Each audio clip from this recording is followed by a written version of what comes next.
good. He's not caffeinated enough. Go. He'd yell if he was. All right, the first question we got. Why is it so important to creep into position coming up on a stream or a hole? Well, there's a lot of reasons why you want to creep into position. The way we move and everything about our presence is all the sort of things that especially wild trout, are just programmed their whole life to react and to flee from danger. So the vibrations that you make as you walk, your shadow, the flash of your rod, the splash of your fly hitting the water, every aspect of what we do that's not part of the natural environment is oftentimes going to be a cue to the wild fish that something is out of place, and everything that's out of place spooks the fish. So there's almost nothing that we can do that's not going to alert the fish to our presence. So everything that we can do to minimize that presence, as far as our visibility, as far as how hard we're hitting the ground, or whether we're grinding rocks as we're moving through the water, whether our rod is flashy or not, whether we have bright colored line on our reel or in the line, how hard our fly hits the water and splashes down. All of those things are factors that we can have some degree of control over, minimizing the impact that has on what the fish see and feel as we try to fish for them. That's pretty good coverage of that.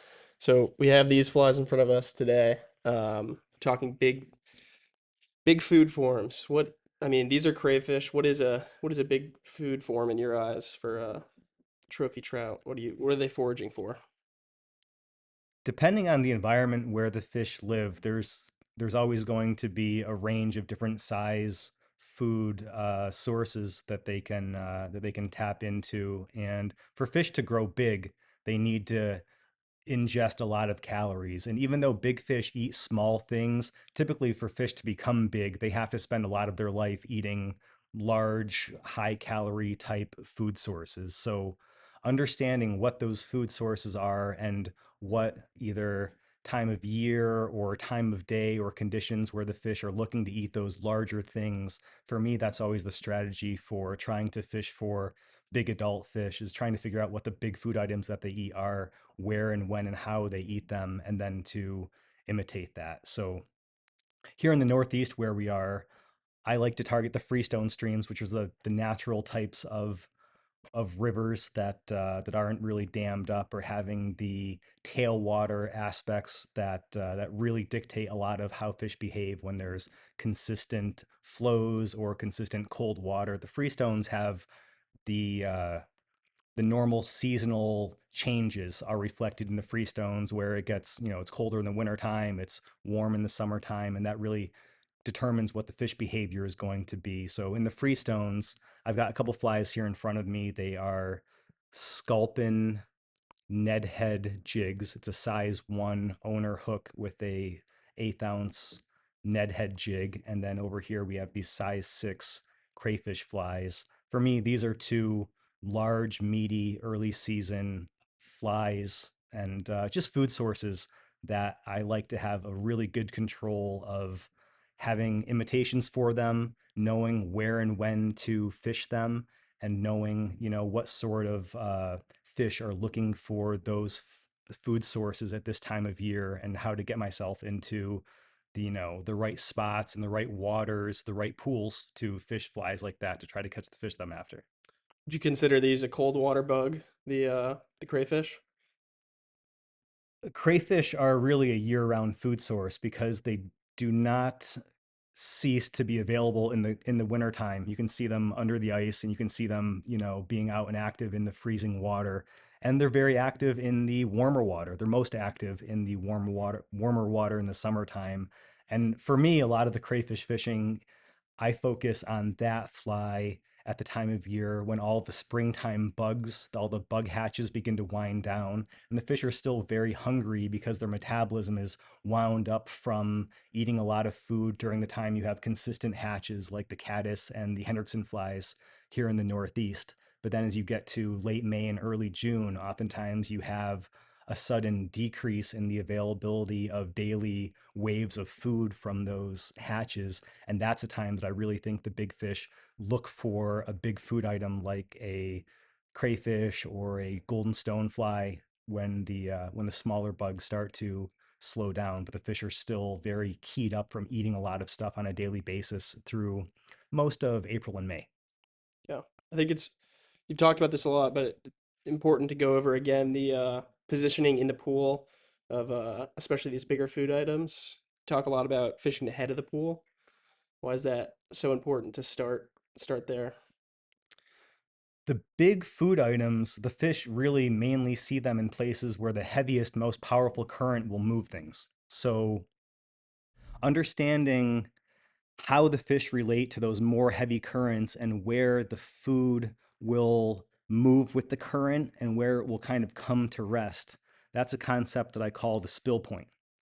And being able to position yourself so you can effectively drift a fly down into the spill point and have control of the fly as it is moving around in that area where the spill point is where when the fish aren't being messed with, naturally the big fish is most likely to want to sit in the spill point because that's where the most large food items are likely to be carried by the current.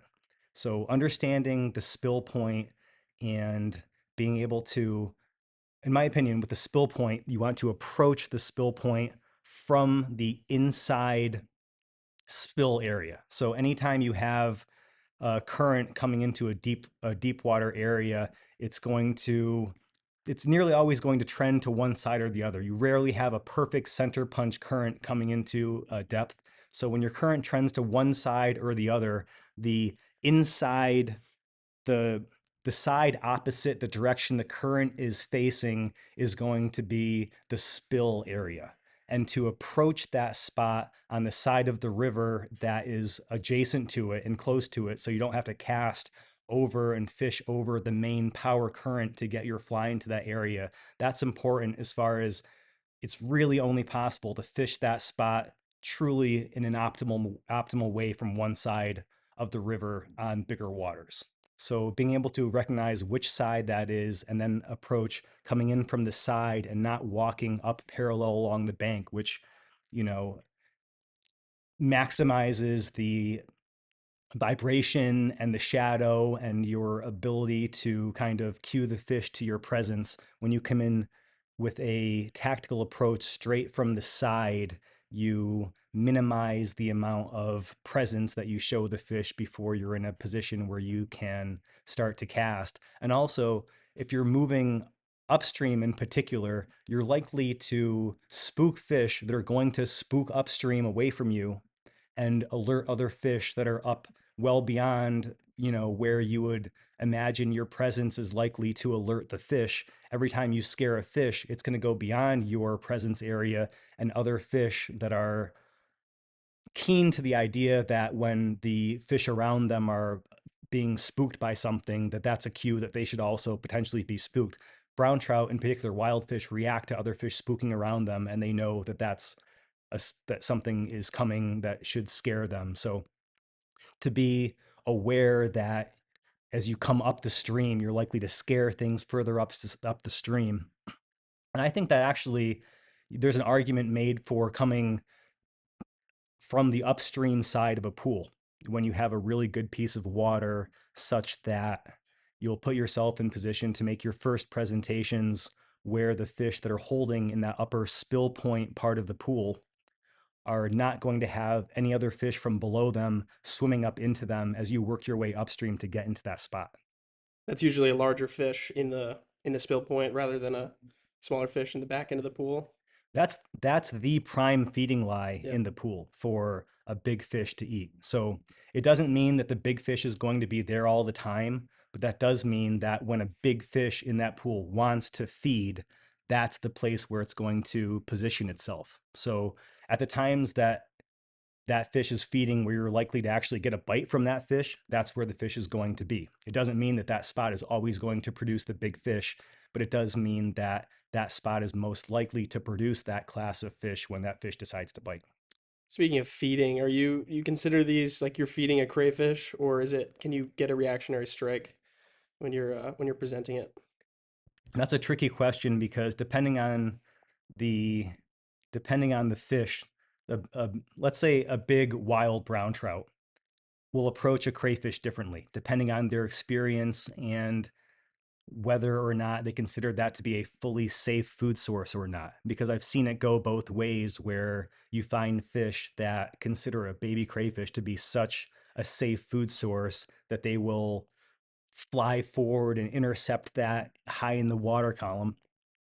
And there's also fish that may have seen that sort of presentation before that will follow that fly all the way to the bottom and track that fly around on the bottom and make sure, get as much information about it as they can before eating it. So I see fish, following crayfish bumping on the bottom, and I see, fish intercepting and attacking crayfish the moment they see them. So that's definitely something that, depending on the fish and the location and the conditions, there's a lot of differences in the way the fish will approach a big food item. And the crayfish, they've got claws. There's a lot of variables with the crayfish in particular, because with larger size crayfish, the trout will do this behavior where they'll bite and blow the crayfish back out to stun the crayfish before eating it.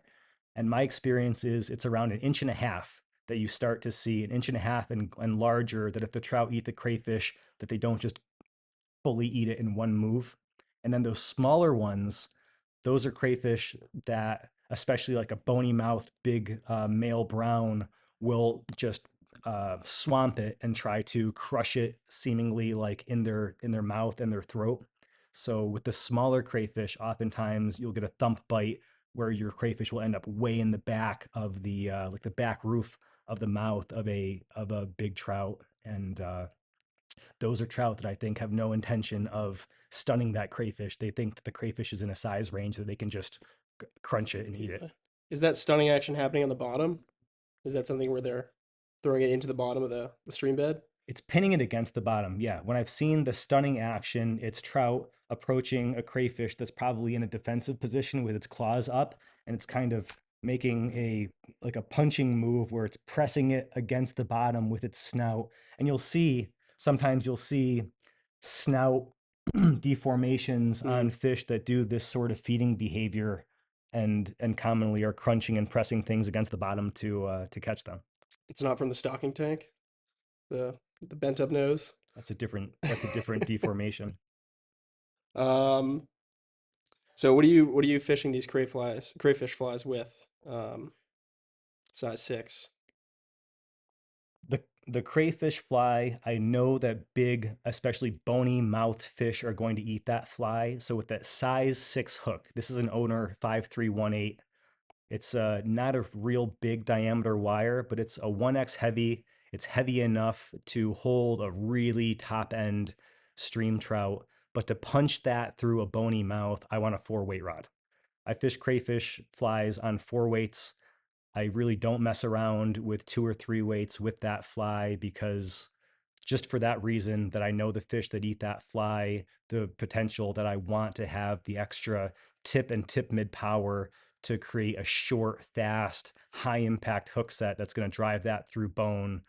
A 4-weight class rod is the nymph rod that's capable of doing that. So something like that new 10-foot 7-inch Generation 4 4-weight that's coming out here at the start of March, that's right now my best rod I've designed for that type of fishing, for like the crayfish. And that 4-weight class rod will set the hook with these size 1, these owner 1/8 ounce Ned head jigs. That's not that much larger diameter of a hook than what that size 6 is for that smaller owner, but it is a bigger diameter wire, and that's kind of the upper range of what I think that 4-weight class rod, if it's designed well for jig streamer type fishing, is going to have the hook set impact to create good quality hook sets on the type of fish that have those bony mouths that are likely to drop a hook if you are using a rod that's a little bit too light, like a 2 or 3 weight rod that could probably cast that fly and fish it. But then in just those moments where you have to set the hook on the good fish that you want to get a hook into, that's where you're likely to load into and drop the the fish because you don't have enough impact and torque from your hook set stroke. The tip mid of the rod is going to create that. And on a lighter rod that's made to load with smaller nymphs and cast them around, you just don't have the power up there to create that force to get that hook set with a size 1 hook. So how much animation's happening with the crayfish fly in particular? Is that something you're always kind of moving through the water column, or is it more of a stagnant drift? When you tie the crayfish fly correctly, and this is my new version of it, it's the fly, it has under wire that you squeeze with a pair of pliers that flattens it, and it has a folded over tail that's about twice the width of the weight, which the fly now has tungsten beads instead of the lead jig. But the width of the fly, that fly, when you have it connected to a line, it's going to drop like a pendulum, and it's going to basically look like it's swimming backwards through the water and not just dropping straight down. So the crayfish fly, if you fish it well, it is sliding backwards like a swimming crayfish fly as you are drifting it downstream. It looks like a small crayfish that's swimming downstream with the current. So I usually don't start animating that fly until the natural sink rate of it on a pendulum brings it all the way to the bottom. And then I feel it tap the bottom. And then I will use the tip of the rod on something like a 4-weight to pop the fly forward, but only in the sort of, distance movements that an inch and a half long creature is going to move, which isn't very far. So with flies like that, I'm not animating them very much. Tap here and there once they get towards the bottom, but it's mostly the movement of the current and the shape of the fly and how the fly moves as it sinks that creates the natural presentation.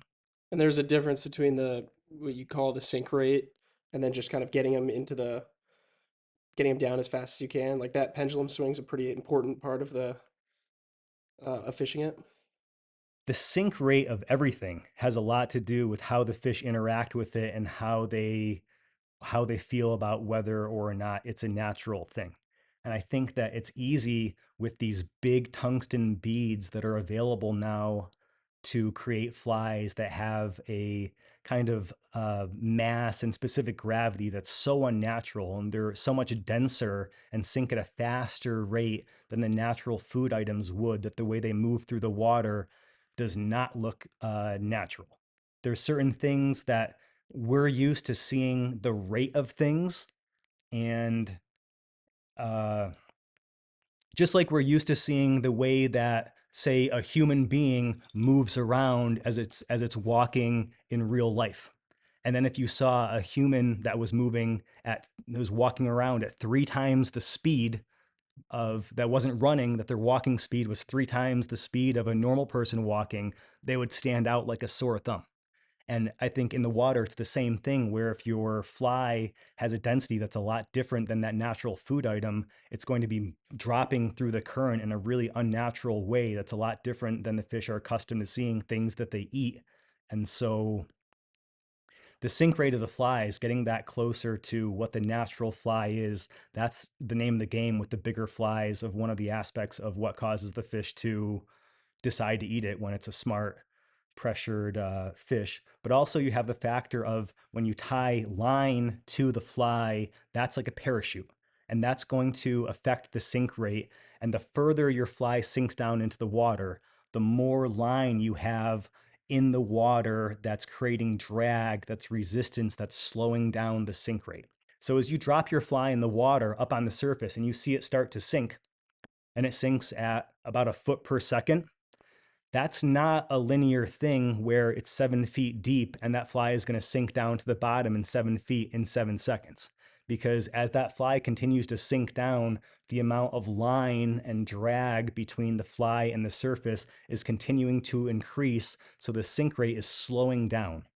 And that's a factor that the further our flies go out of sight, the slower they're moving towards the bottom. It's an important thing to take into account when you're trying to fish flies in deep water that are the type of flies like crayfish. The crayfish naturally has a density that's going to cause it to sink anywhere it is in the water. When you put a crayfish in the water, if it's not swimming towards the surface, which it doesn't likely do, it's naturally sinking towards the bottom. And so it can't suspend. That crayfish is never going to stay floating around in the water column. It's going to go back to the bottom if for some reason it's up in the current. So when a trout sees a crayfish that's up in the current, what it expects that crayfish to do is to sink down to the bottom. And if the crayfish doesn't do that, that's a red flag that there's something about that crayfish that isn't natural. So, understanding that a fly like that needs to get all the way to the bottom for the fish to interpret it as being real, and then knowing that the fly is slowing down as it gets deeper, those are things that help us figure out how we need to rig our leader and how we need to set up our presentation, how long we need to wait to get a fly like that to the bottom. Should you be losing a lot of these flies if you're fishing it productively? You will lose the crayfish flies. I think that I lose them more in structure and wood and than I do getting caught in rocks because I stay pretty taut to them. So usually my fly is under control until it just barely starts to touch the bottom. So it's not, tumbling, raking through the bottom. But anything that sinks fast, you're going to lose some of them here and there when you're fishing in deeper water. So the crayfish is something that I will lose them here and there. Yeah. And this is a kind of an innovation from um, overused pressured fish, correct? This is kind of a something you came up with because of redundancy or overuse patterns.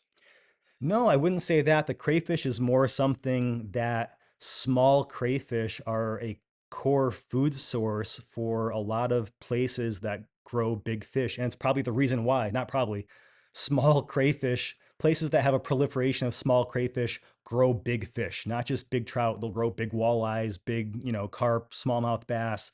That's a food source. It just has a lot of protein and where there's a lot of them, they're readily available and easy for the fish to catch. And so just I think Whitlock's near enough crayfish for me is the other fly that has the back shape and kind of overall balance of materials and mass that I think is a great fly. And I think Whitlock has some of the best, you know, uh, food source specific imitations, and he was creating those flies at a time that there were a lot less resources for the fly tire. I've talked to Dave Whitlock before he passed away about this topic, and there were a lot less resources for the materials and the hook shapes at the time that Dave was creating things like the near enough crayfish. There weren't a nice 90-degree hook like this owner 5318. I don't think that was an option for a fly tire when Dave was creating that pattern. So there are some nice patterns that are out there, but being able to have one that has that 90-degree shape and has the line contact point that's not coming out the end, but is up inside the shape of the body so that you can get to 90 degrees and you can fish that fly from right above it and not be dragging it forward so it kind of can hop. That is really some of the reasons why this pattern is a great pattern for a lot of reasons. Yeah, we got a question recently about having to do with line attachment to a jig style streamer or a jig presentation. Does that have anything to do with it? How you're actually tying on these flies? What could you describe the question a little bit better? Does your knot attached to the weighted jig affect the presentation of the drift? Yes. It absolutely does. It's a tricky thing to control it, but if you have a 90-degree shaped fly and you tie a cinch style knot to it and you have the cinch style knot tied right off the top end of the fly is going to move through the water in a different way than if you take that knot and you slide it over so it's on the you can slide it 90 degrees from vertical to horizontal, and then that fly is going to sink and move in a different way. It's a hard thing to control it. And if you tie a loop knot, the fly is going to hang kind of listlessly. So, I think that the crayfish fly is going to fish best when you use a cinch knot. But if you can, adjust it in between presentations, getting that cinch knot so it's up on top of that 90-degree connection is going to optimize the way that fly drifts through the water and sinks and kind of swims backwards as the line is attached to it. So you're given a lot of details about how to fish these and your specific strategy. Where do you draw the line between sharing knowledge and protecting fisheries and specific techniques? As far as sharing knowledge goes, that's the only way that we can give back to the industry, is to share the stuff that we've learned.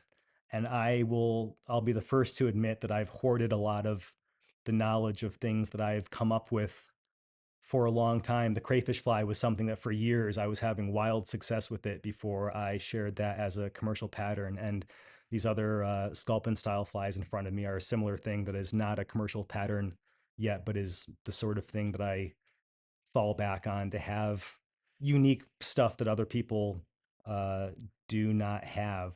But both of those are flies that have a 90-degree line connection, and how your line is tied and connected to those has to do with how those things fish. As far as sharing information goes, I don't like to share the spots. I really don't think it's cool to be burning spots and to be showing too much of stuff that people can use to burn the spots for you. Because even if you don't burn the spots, it's easy if other people can recognize where you are for them to kind of pound their chest and be like, "Oh, I'm going to tell everybody that I know where this person is." So I try to minimize the stuff that I do that's going to allow for that to happen. But I do like to share the rigging, the fly styles, the types of water, and how to approach that type of water where you're likely to have that sort of success. Because in reality, if you know how to read the water and how to choose the water, there's a lot of opportunities pretty much everywhere that trout live to choose some waters that are not the most well-known waters. And if you choose waters like that, honestly, the fish are more likely to be behaving in ways that are predictable, because the most unpredictable thing is what the humans do and the way the fish react to that. So I personally try to choose waters that aren't the most well-known waters intentionally, and they're not the best spots in the big picture. But when the number of fish that are available in the pools are split amongst less anglers who are out there harassing them, my ability to predict where the fish are going to be and what they're going to do is a lot better. And then, if you've got 10 fish in the pool and you've got 10 people fishing there, the positive experiences are going to be spread between a number of anglers. But if you've got, one fish in every other pool and you're the only one fishing there, you might go and end up catching more fish from a stream that has a lower concentration of fish than you would fishing behind other people on a popular piece of water that has a much higher concentration of fish. It's a fair explanation. This is a question directly emailed to us from Dan. He says, "Hey there, I'm looking for a trophy trout Euro style rod. I was told Diamondback might have what I'm after. Specifically, I was recommended a 3-weight ideal nymph. I'm looking for something to fish trophy tailwaters in Wyoming, where current can be heavy, and the average fish is 18 to 20 inches. Curious on what you'd recommend for this application." So it's a good question. I answer a lot of these really technical questions. And I think in this instance, I talked to this person and I followed up with, I asked more questions as far as what sort of fly hook sizes and what sort of leaders are you using when you're targeting those fish? Because the Euro nymphing style rods, a good design Euro rod is a great fish fighting tool. And oftentimes, if you get the fish hooked, it's not a matter of what rod is, unless you're talking about really huge fish like lake run fish or steelhead fish. It's not a matter of which rod is the right match for landing the fish. It's a matter of which rod is the right match for the presentations and the hook sets for the flies that you're using. So I believe this was a situation where he was using some larger type flies and larger hooks, jig streamer, big, anchor type flies. And I gave him the answer that the new 10'7" 4-weight, the rod that I have coming out here at the start of March. There's going to be two of them, the 11-foot 1 inch 3 weight and the 10-foot 7.4 that are the new 2026 Generation 4 Nymph rod models. So that 10.74 is a real nice balance for being able to catch fish that aren't really lake run fish. They're the bigger stream trout size trout, whether they're big tailwater fish or they're big freestone fish, but to be able to fish those flies that you want to use for those fish, especially early in the season when the fly, before runoff and before the spring bugs hatch, the fish are looking for bigger things like a sculpin or other minnows like creek chubs, hellgrammites, crayfish, cranefly larvae. All of those are flies that have those larger size hooks that when you have big fish and you've got big hooks, you have bony mouthed fish. And that's where having something like a 4 weight is going to give you that high impact hook set that's going to help you, stick and land those fish. So going off that, Matt from Northeast Tennessee has a 10-foot 2 weight ideal nymph, and he's wondering about the 10.7 4 weight and what that's going to allow him to get into. The kind of what limits him with the 2 weight. What's the 4 weight going to add to his fishing experience? It overlaps with the answer that I just had there, where that's going having a rod in a 4 weight class in that region is going to allow him to do the big jig streamer style flies on the tailwaters there. You'll be able to set the hook with like a, jointed jig streamer. Hmm. And I think that it's nice to have, if you have something like a good 2 weight rod in your arsenal and you know that you have some bigger stuff like the flies in front of me that you might want to fish, having a larger rod to complement that, I think going from a 2 up to a 4 instead of going from a 2 to a 3 gives you a lot more versatility as far as being able to cover those larger flies, and also to have a rod where you can do some indicator fishing with the same lighter stuff that you might be using, having that extra length to roll cast indicators around and turn over, like an Oros or some sort of screw on indicator, multiple flies, maybe a split shot rig if you have to cover some bigger, deeper water or farther away. So that 10.7 4 weight, if you have a 10-foot 2 weight type Euro rod already, that's going to really expand your versatility and your arsenal to cover bigger water and to do bigger fly stuff. So we talked about sink rate and fishing flies deep. So how does your leader length and thickness influence how that behaves underwater? So there's a couple relationships to understand about what's going on as you have something that's heavy and sinking in the water. And I was talking about it earlier as the if the line is all the same diameter, as the fly sinks deeper, the amount of line that is creating drag and resistance against the water and the hydraulics of the way the current is moving around, all of that is increasing. Even in a still environment, just the increase of line in the water that's being dragged down is creating drag that slows the fly down.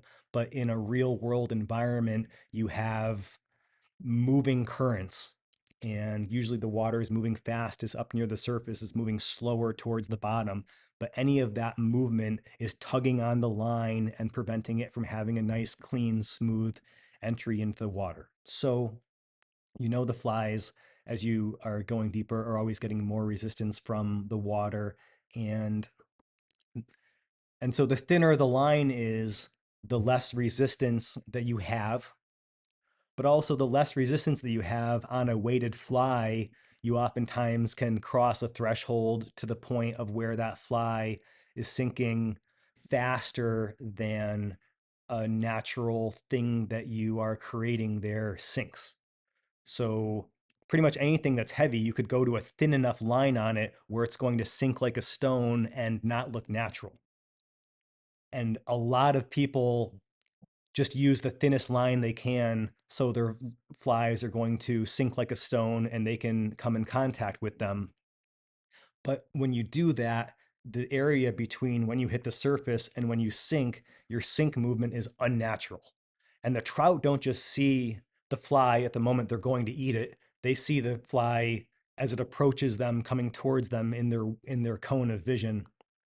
So when you're able to create a sink rate that allows your flies to move down through the water in a natural looking way, then you're far more likely to have success on difficult wild fish.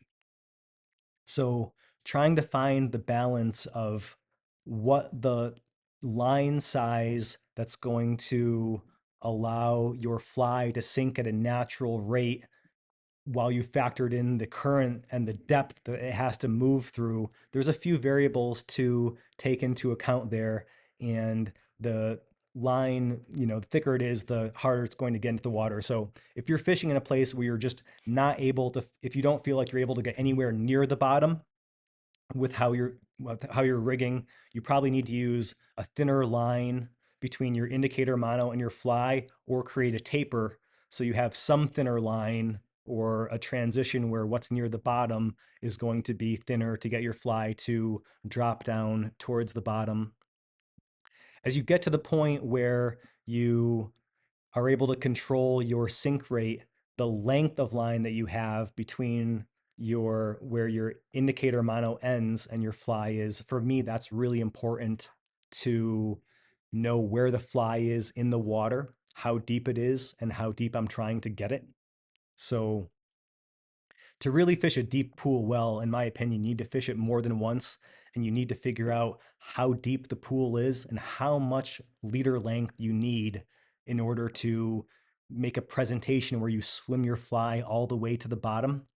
And sometimes you're going to need to kind of blow up a pool to figure this out. And you're going to need to tie on extra leader length and an extra heavy fly to make sure that you can get to the bottom, figure out how deep the bottom is, and then start to rein your length and your diameter back into the point that you have control of what the fly is doing as it's getting to that point.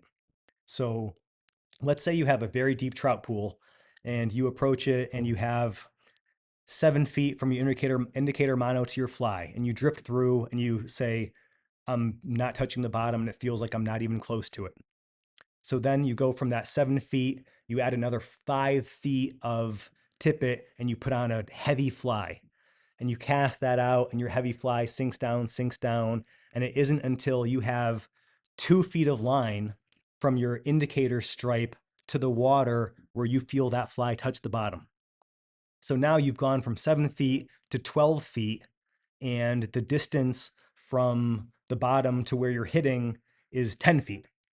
Okay, so now you realize that when your leader is at 10 feet from your indicator mono to that fly on the bottom, that's the distance it's going to take for that fly to get to the bottom. Now you can make that adjustment, cut off 2 feet, potentially re-rig the diameters if you need to, but you know that that 10-foot length is probably where you're going to need to be in order to control your fly on a semi-taut line to sink all the way to the bottom. Doing that might be a clumsy way to spook that pool, but next time you walk up to that pool, you can set up that 10-foot leader and approach the water gently and know that you're about to make a presentation where you can control your fly swimming all the way down to that very bottom, 6 inches, that last, controlling your fly getting down to the zone where fish that are tracking a food item that is naturally dense and is going to sink to the bottom, they're likely to eat it right along the bottom, or oftentimes just as it hits the bottom. So figuring out that distance, that might be the only thing it takes. You might have the right fly, and just by not knowing how much you need line wise to be having your first presentation really show that smart fish something in a natural way the first time it sees it, next time you go up there, you're going to be in a much better position to make a smart presentation that might take a big fish in that pool. Where do you keep that Rolodex of information when it comes to kind of saving that data on experiments of finding depth and figuring out the correct presentation for the pool? You might want to write stuff like that down.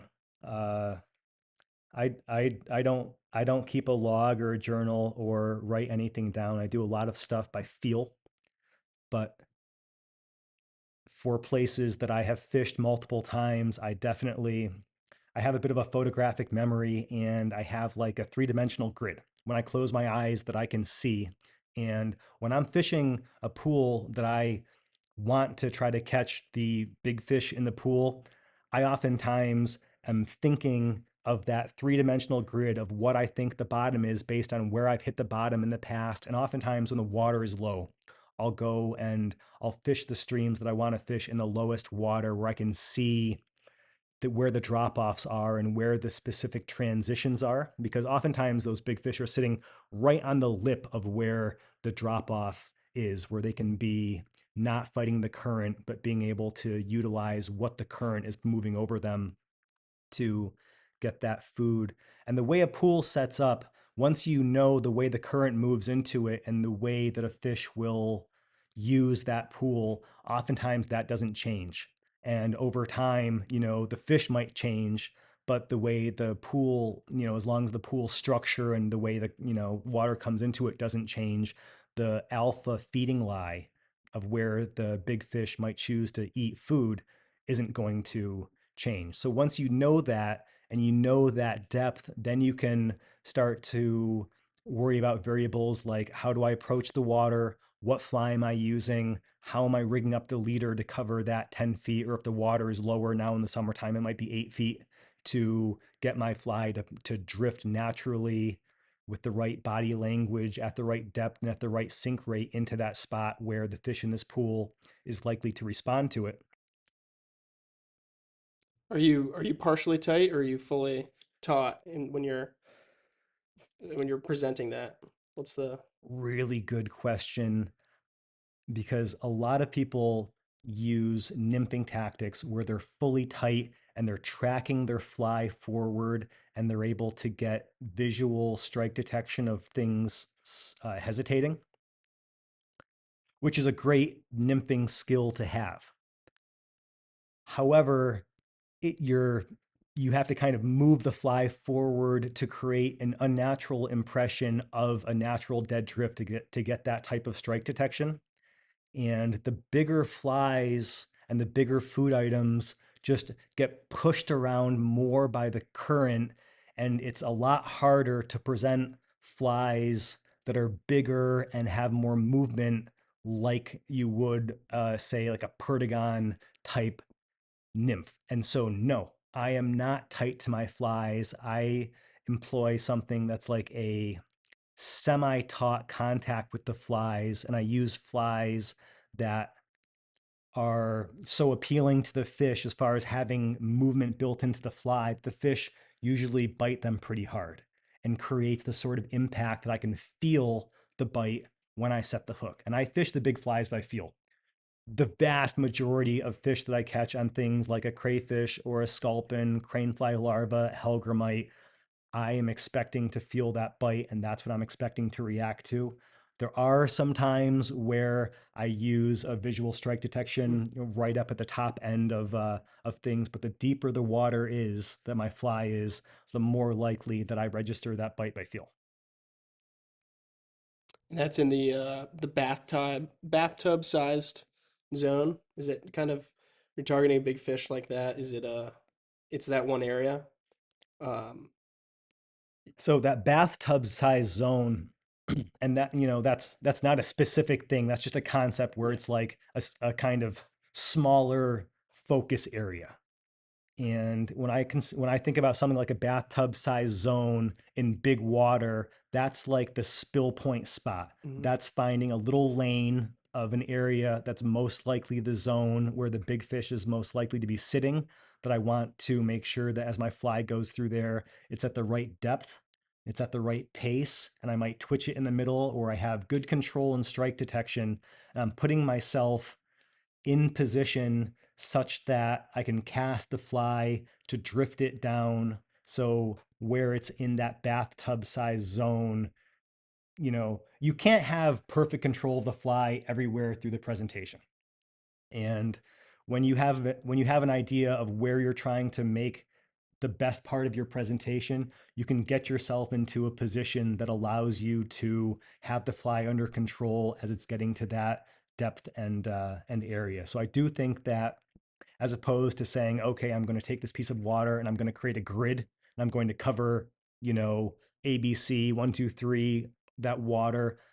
I think that if you're good at reading water, you can take a more focused, more effective approach of picking out the best spots and then really focusing your presentations, your effort, and your approach to the water to making your best presentation right away in that prime zone. And that also prevents you from, say, hooking a small fish that might spook the pool on the margins of where that best zone is, even though you've already identified it and you're covering the water in a way that you don't approach it first or you don't fish it first. I think we can, to kind of round this all out, what's one piece of advice to anglers who want to consistently hook bigger fish? What would it be out of what we've talked about today? Something you could change and start focusing on in your fishing. I think it's that spill point approach. I think it's committing to understanding where the big food items are going to come into a pool and then approaching the water at a angle where you can make your first presentation through that zone. Great. I think that's all I have for questions today. Um, all questions can go to the email, Instagram, YouTube, and hopefully we can get them answered here.